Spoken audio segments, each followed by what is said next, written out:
अस्सलाम वालेकुम। आज हम मौजूद हैं कहाँ, आप देखिए और हमें बताइए।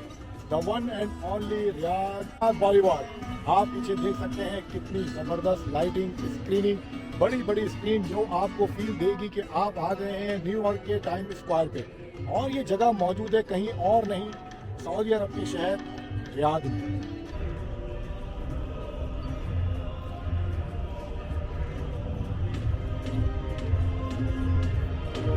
ये ब्रिटिश कंपनी है जिन्होंने अपना बिजनेस का आगाज अब सऊदी अरब में भी कर दिया है और इनकी टीम आई है पाकिस्तान और बरतानिया से।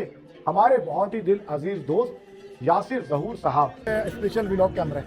नहीं भाई, हाँ, ये HD में 4K में दुनिया का सबसे छोटा और इसका प्लेजर कैमरा है और आप इसमें फुल कवर कर रहे हैं। ये मतलब ये जो कि CEO हैं क्रिस्टल फैसिलिटी मैनेजमेंट के और पाकिस्तान में गुज़श्ता कई सालों से अपना FM का